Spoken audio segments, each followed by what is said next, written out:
Hello everyone, Andy Schwab here with your Northern Ag TV. Well, U.S. Senator Mike Lee of Utah is amending his public land sell-off proposal. According to the Hill publication, he said he will revise his plan for selling off public lands after the Senate parliamentary ruled it cannot move forward as part of a Republican policy bill. Lee, in a post on his X channel, that is, said that he would revamp the plan as the new legislation will seek to sell off land owned by the Bureau of Land Management but not owned by the Forest Service. He also said that he would significantly reduce the amount of land in the bill, limiting it to only lands within 5 miles of a population center. Now, the Public Lands Council said they have been watching that closely, and they have secured commitments from the Senate leadership to ensure any final language will specifically and definitively protect grazing allotments and permits. Well, Montana Senator Steve Daines led a letter to the, along with 56 elected officials, that is, to the Trump administration to press forward on the trade deals that are supporting U.S. farmers. In that letter to those top trade officials, Daines praised President Trump's recent 90-day pause on new tariffs and calling it a key opportunity to secure enforceable agreements that boost exports and reduce trade barriers.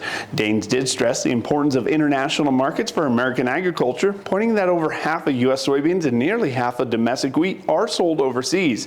Daines said that the renewed trade efforts can boost commodity prices, strengthen supply chains, and counter China's influence, while all helping rural America thrive to be better market or have better market access and be global leaders. Last year, U.S. ag exports actually totaled over $180 billion, but that was faced by a $32 billion ag trade deficit. And Ag Secretary Brooke Rollins is rescinding the 2001 roadless rule. Rescinding the rule will remove the prohibitions of the road constructions, reconstruction, and timber harvest on nearly 59 million acres of National Forest Service systems, allowing fire prevention and responsible timber production. Rollins said that it is abundantly clear that they properly manage the forests and preserve them, that is, from devastating fires, which allows future generations of Americans to enjoy and reap the benefits of this great land. And now a formal rule is expected to be released in the coming weeks. And the U.S. Supreme Court is expected to decide this week, that is, whether to hear a pivotal case involving Bayer's Roundup weed killer. At the issue is whether the federal pesticide labeling laws preempt the state laws in failure to warn lawsuits. Bayer argues that the court must step in to resolve the conflicting lower court rulings on labeling laws under the Federal Insecticide, Fungicide, and Rodenticide Act. Courts in Missouri, California, and Oregon have ruled that the federal law does not override state labeling requirements, while the Third Circuit ruled that the opposite in those cases. Now, a decision on whether the justice will be taking up that case is expected after their conference tomorrow. We need to take a quick break, but we're going to come back and look at some of your ag markets right after this. From the beginning, we've worked closely with farmers. BNSF's ties to the agricultural community go back 175 years. Together, we've innovated to make the U.S. agriculture supply chain one of the most efficient and productive in the world. Our strong relationship powers BNSF still today and helps us move the nation like no one else can. At BNSF, we move the nation for you. Talking with someone that you know is stressed out, those are difficult things to approach, but if you're good friends with those people, reach out and say, I'm here to talk to you. We can find somewhere to get some assistance. It's hard to get involved, but at the same time, you want to just say, hey, there is help available. For more tips in dealing with stress in agriculture or for free counseling for egg producers, visit beyondtheweather.com. Well, the equities markets may have been able to hold on a little bit stronger, but unfortunately it was not enough support for the traders to feel like the live cattle contracts could confidently close higher as well.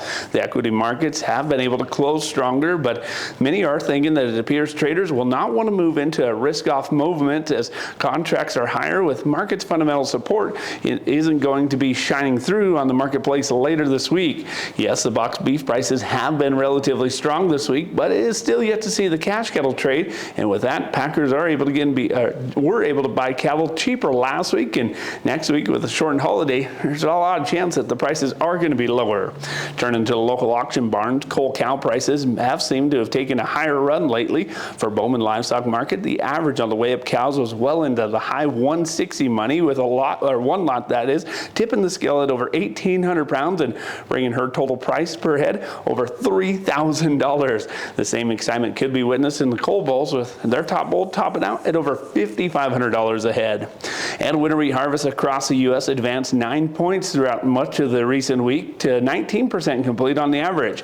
However, that remains well behind the 5-year pace at 28% headed into the final week of June, and conditions also declined nationally, with the good to excellent dropping 3 points to 49%, led by Montana falling to just 38% good to excellent. For the row crop prices, they moved steadily lower again on Tuesday, with traders ignoring the bullish silver linings and instead opting into the trade in accordance with the wider macroeconomic market features, which are swiftly expressing a less risky situation in the Middle East following that U.S. brokered ceasefire announced on Monday, despite those two countries of Iran and Israel already breaking those ceasefire negotiations.